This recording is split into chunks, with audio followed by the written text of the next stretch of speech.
Season is here, but if you're like Jim and I, it never goes away. It goes through the wintertime, but now is when family and friends get out and get together. But if you're not careful, it can be dangerous for pets. And Dr. Andrea Enk is with Indyvet Emergency and Specialty Hospital here, along with Grizz, who came in to be our stand-in pet model here. So thanks for being with us here this morning. And this is something not just that we have to be concerned about for little dogs, but big dogs as well. So talk to me about some of the hazards that you see coming into your emergency medical center.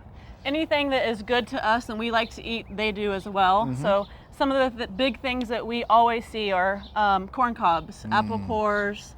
We have things like avocado pits, peach pits. As you're outside and eating those, our dogs like to snatch those. Now, what is the big concern here? Are these become obstructions? Are they poison? I mean, with the corn cob there, it's large. Yes. It's a threat. What so often you have a piece of it, but they're getting through the trash and eating these pieces, and yes, an obstruction that becomes very emergent if it gets lodged in the wrong place. Things like even a bottle cap that's got some sharp pointy ends, a wooden skewer where they're chewing it, picking it up, they break. You have all sorts of potential hazards with that. They splinter, and in many cases you won't know that's what they've ingested here, right? So even something like this you would think is pretty harmless, Grizz, right? You stay away, Grizz. So I think, Ray, we just saw a dog last month actually that came in to our emergency department and had this in our stomach. Let's see what we're talking about. What do you think that might be? Is that the skewer that you were just holding? Well, it's definitely a smaller version, right? Yeah. So maybe it was a Great Dane. I wasn't sure. I knew it wasn't Grizz. So meat attached, it's definitely, as you're on the grill, meat is attached, and before you know it, these guys turn around and snatch the whole thing, meat and all. Fortunately for this dog, we were able to get it out with an endoscope and avoid surgery for this patient.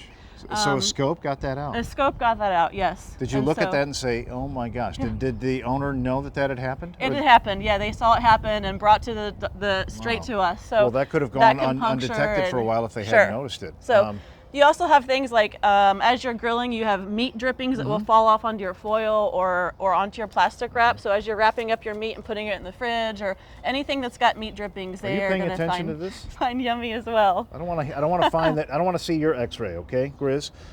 You've got a class coming up that I think people would like to know about. Tell us about that. Yes, it's a CPR class. So it's July 26th. It's a Saturday, 9 to 1. So you can try to better prepare for emergencies at home. Okay. Go onto Facebook. It's a $50 registration, but you can go onto Facebook and learn more about that through Indyvet. Thank you, Doctor, very much. I just thought I'd bring Grizz in for a little bit of a close-up. He's been so good. I said, is Grizz a boy or girl? And you said it was a boy. He's been neutered. So here he is, though, for your entertainment. You've been a good boy. Thanks for your help. All right, let's send it back into the studio, guys. There you go. All right, thanks a lot, Ray. 9:18 on this Tuesday morning outside. We're in the 70s already. And